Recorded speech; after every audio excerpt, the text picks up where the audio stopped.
All right, guys, we're on chapter 7 of Who Was Martin Luther King Jr. So we left off on where they felt like they were getting discouraged, but instead Martin used that as momentum to drive in his ideas that blacks and whites should not be separated. There should not be different waiting areas and water fountains and lunch counters and things like that. He thought that they should all be the same. They should all be equal.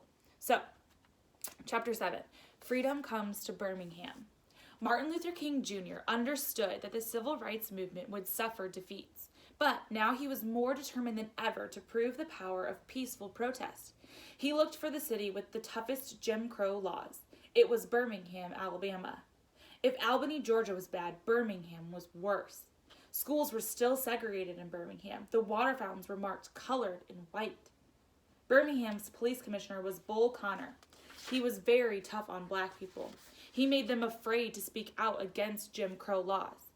Even the white people who did not like segregation were afraid to say anything. Martin and the leaders of the Southern Christian Leadership Conference had a plan. Besides sit-ins and lunch counters, meetings were held at the black churches all around Birmingham. At churches, protesters talked to people. They talked about peaceful protests. They sang freedom songs. We shall overcome. Black and white together, we shall overcome someday.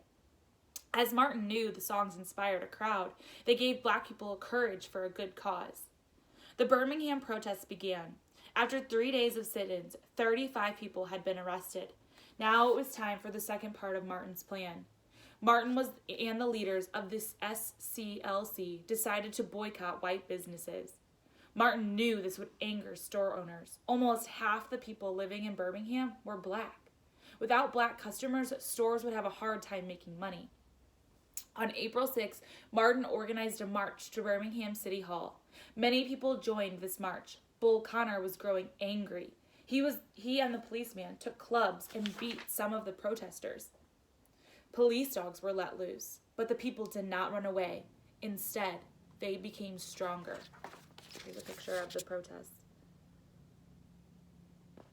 So although they are being peaceful, the police were not being peaceful back.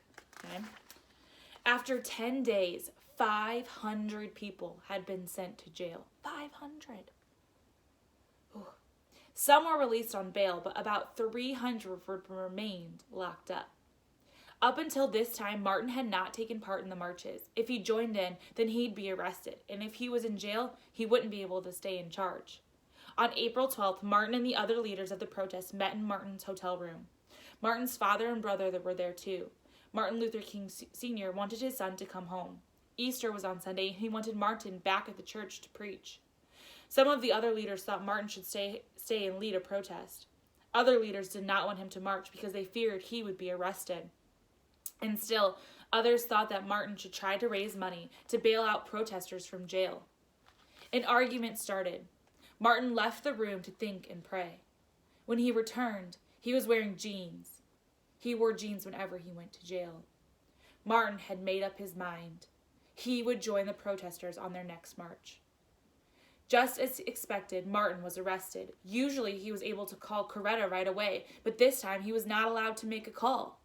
After 2 days, Coretta, who had been recently given birth to their 4th child, became frantic. Martin had been put in a jail cell all by himself. No one was allowed to visit, not even his lawyers. The cell was small and very dark. The only light came from a tiny window near the ceiling. Martin was scared. He worried about his wife and family. He worried about other protesters. Even white ministers were against Martin. In a letter to the Birmingham News, 8 white pastors said the protest was wrong. They felt that SCLC could not break laws. They said Martin and his group were stirring up hatred and violence. In response, Martin wrote a long letter. Since he did not have any paper in jail, he wrote on edges of newspapers. He even wrote on toilet paper.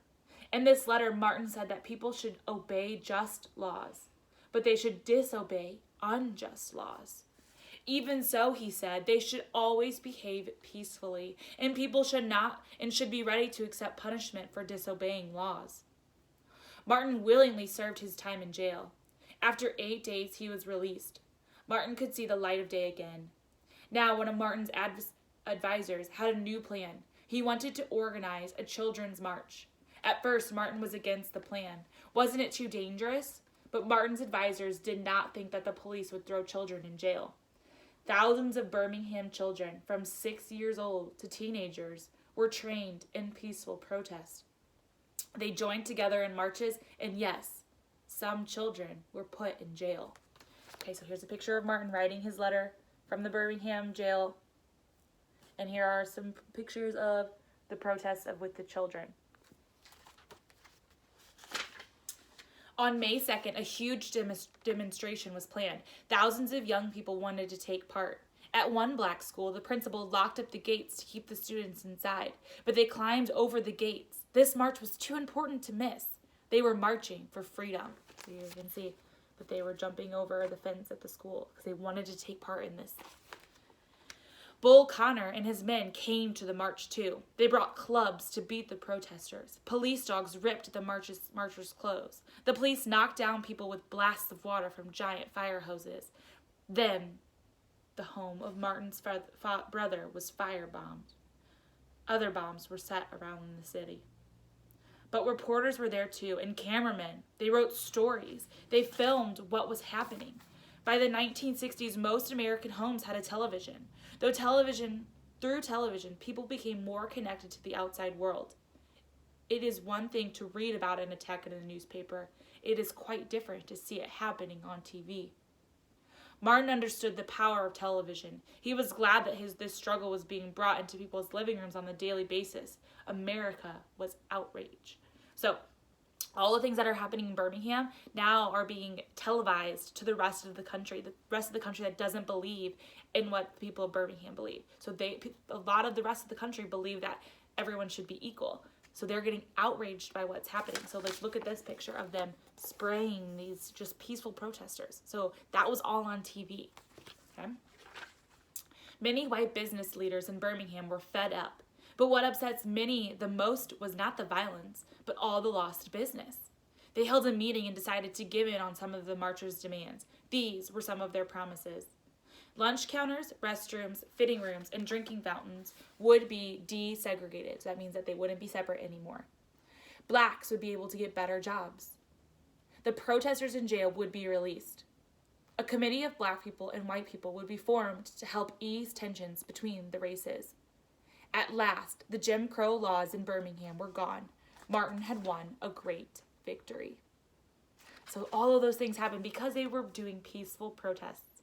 Okay, so I want you to write down. So we heard a lot of different things that happened. What was the most shocking thing that happened in that chapter? Write that down in your notebook. All right, guys, I'll see you on Monday.